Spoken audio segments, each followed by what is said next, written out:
only in the hypothalamus, the part of the brain that harbors the master clock, that is directly connected with a single synapse, with single connection to the eye, only that clock in only 20-30,000 neurons that follows light dark cycle, but then the rest of the brain and rest of the body follows food clock.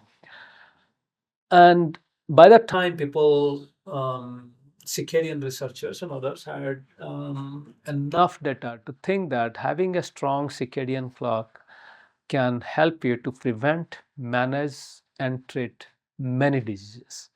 So that's why we thought, well, if we want to maintain a robust circadian rhythm, then we know that to maintain robust circadian rhythm in the brain, we need sleep and wakefulness, or indirectly light and darkness. So now food and fasting became the light and darkness for our liver clock. So with that example, with that idea in mind, we started this time restricted eating, because in this case, mice are getting this 8, 9 or 10 hours of eating window, and then the rest is fasting. And that triggers the clocks to be very robust. So more number of genes. For example, in a mouse that eats whenever they want, nearly 2000 genes will turn on and off at different time. If the mice are eating within 8 hours, then that number jumps from 2000 to 5000 to 5500 genes. So almost doubles the number of genes that cycle. And also those genes become synchronized. And we'll get to that a little bit. So that's how the history of time restricted eating started. And then if you forget about circadian rhythm and ask a very simple question. Suppose say I finish my food at 6 p.m. How long does my stomach work on that food to digest and absorb the nutrient? And we know, for people who have gone through a oral glucose tolerance test where people drink this sugary drink and then they look at blood glucose, it takes at least 2 hours for that sugar to be completely absorbed and acted upon. But if you look at the solid food, then it can take up to 5 hours for the stomach to digest, and then it goes to small intestine. So that means although you finish your food at 6 p.m. and wash your hand and you are watching your TV, and you may hit the bed at 9 p.m., but your stomach is still working till 11. And our stomach is digesting a lot of food, and our intestine is also absorbing a lot of protein and other stuff. And during this process, it's also getting damaged. So just imagine, of course, in India, we are not eating sushi, but sushi is raw fish, and we're digesting that raw fish.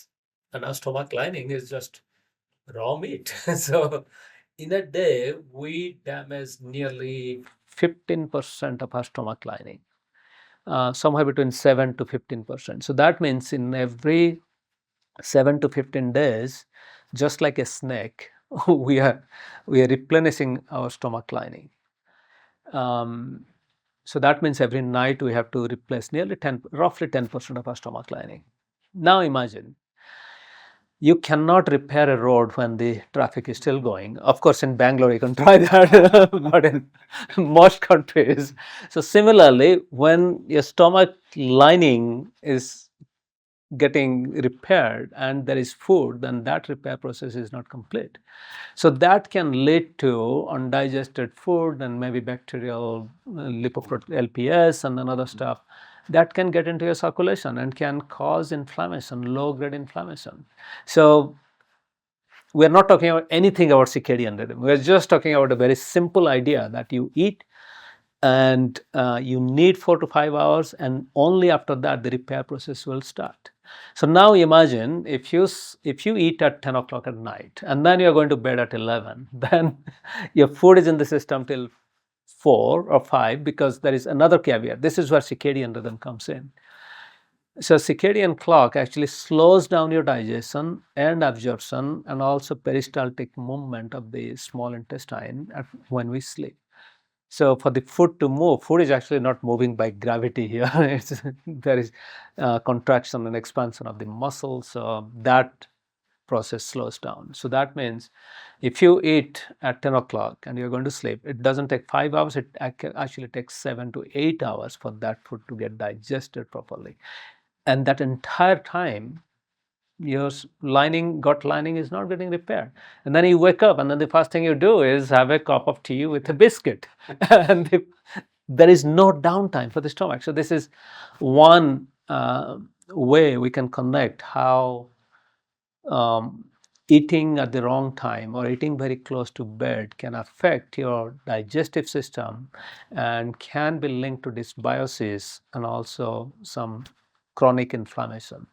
Thank you, Dr. Panda. Actually, you're spot right, because we're doing the whole shotgun sequencing for the gut microbiome, and we are seeing such correlations with metabolic disorders, and especially dysbiosis, and also in the organic acid testing that we do, we're able to see this. And this seems like such a simple way of optimizing it, right? Yeah. But this is where habituation comes in, which I think is the other important part of, something to do with the brain. And I remember you were talking about the anterior mid cingulate cortex, right? Yeah. I think that was an interesting one that we had a discussion about how you need to override, your willpower overrides, the idea of habituation. How do we habituate? You have some thoughts on that, Dr. Arvind? Very interesting area on the brain. And unfortunately, as neurosurgeons, we don't actually get to see it that often, unless there's a tumor there. But yeah, I mean, there are more and more data and research coming out. It's, I would say, an uncelebrated area of the brain, because it's not it's not talked about that much. It's not fancy. It's not so crucial for day-to-day existence. But it's a part of the brain that sits at the cornerstone between the cerebral cortex. I mean, I hope there's not too much of nerd speak, but it sits at the cornerstone between the cerebral cortex and the limbic system. So in a way, it's connecting your unconscious brain to your conscious brain. And because it sits at the junction of these two important parts of your nervous system, it's also part of many networks. So the salience networks, the interoceptive networks, and so on. And what they found, just to say briefly, is that in people who live very long, healthy lives, what they call the super agers, this part of the brain is very well conserved.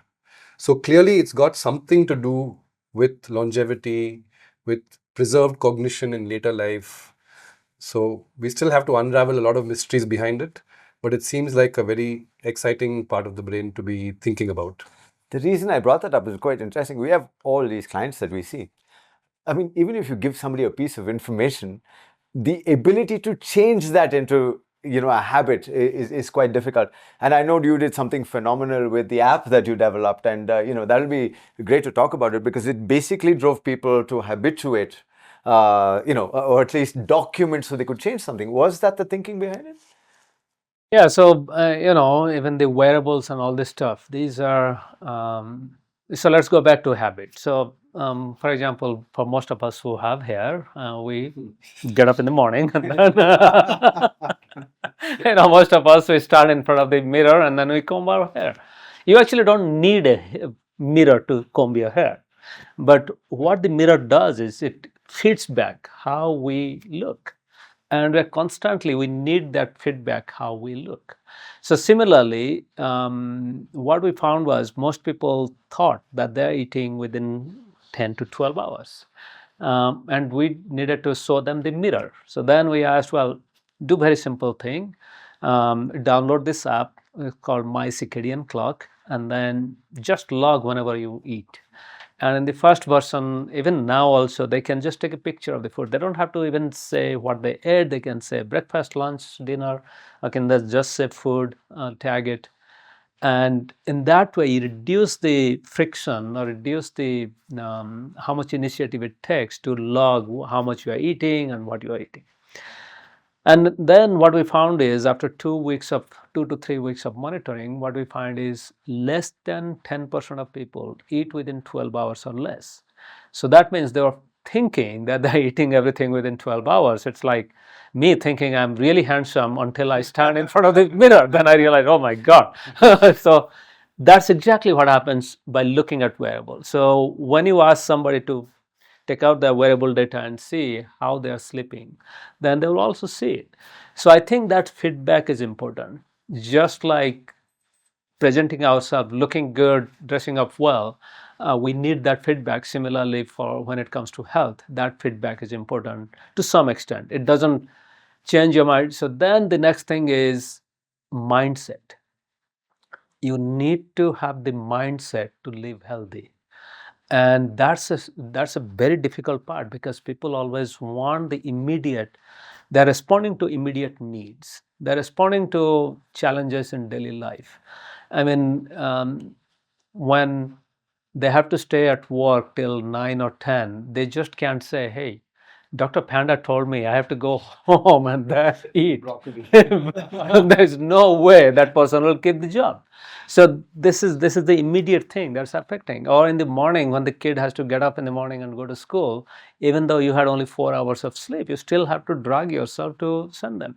So there are all these issues that affect our daily life, and these issues come up because we have been living with our circadian rhythm for since we evolved on this planet, but only in the last 20-25 years we have come to realize what is the importance of sleep, regularity of sleep, or regularity of meal. Even that is even much younger. And I call it the lead and asbestos moment. So, for example, in 20th century, we built many buildings with lead and asbestos until we realized that lead and asbestos are really bad. And then we changed building codes, and now it's very rare to see asbestos being used. So similarly, now that we are understanding what is the profound impact of circadian rhythm on not only one organ system or one disease, it's multiple disease, multiple health issues, then I think this will trigger some change. But coming back to mindset, then the question is, why should we aim to live 200 years? What do you think? Why? What do you tell your clients? Why should they aim to live healthy for 100 years? For us, our journey is limitless living. The way that we're positioned is limitless living. And ideology is this, right? Is to give them the best version of health span. Because we're an Asian society, not everybody wants to live long. Also, interestingly, they want to live well and have a high quality of life. Looks like we have a slightly different outlook in Asia than maybe we do in the West. That's why we've coined the term limitless living. For us, it's the continuum of what a person wants. Some people may want to live longer by managing data and be meticulous, but mostly our clientele seem to want quality of life, right? And then that was the variation for us. So that's how we positioning. So it's a health span to longevity, and dealing with the longevity seekers in a slightly different manner is that's where you see the your calorie restriction, or down regulating the mTOR pathway. But actually very few of that. We only have like maybe 1 or 2% of the people who currently come to us. A lot of people are asking us for quality of life, especially at the marginal years. They're like, I want great quality of life. And I think that's actually what the first step for us is. Yeah, so then how do you define quality? So the way I look at why everybody should aim to 100 years or something means 100 is a good number, right? You make it to triple digit. You make it. Means personally, I'm setting my own record every single day, but then it will be good to go to 100. So I put all these reasons into 4 different buckets. One is, you want to have a new act in life. Like you already live. For most of us, we live our young years going to school, college, and then the second phase is raising children, and then the third phase is biking 200 kilometers when your children are older, because now you have time to focus on something you like. So this is your second act or third act maybe. So similarly, people want to have that second or third act, and if they are unhealthy, they cannot do that. And even if you don't have the urgency or urge to do something new, means at 50, it's really hard to learn Bharatanatyam and start an act. But what you can do is your second act as a grandfather, grandparent. That's also a different act. That's a very different stuff. So multiple acts in life. Then the second one would be, or the next one can be giving back to the society or mentoring, because all of us, we have a kind of inherent idea that we want to train somebody, we want to mentor somebody, whether it's our kids, we want to force them, go to IIT or go to med school, or at work we want to mentor our juniors to make sure that okay, so they can progress, so that they can be thankful to us. So it's very selfish, like we want that validation that we are important because we made your life or we guided you. So that's the second. And then the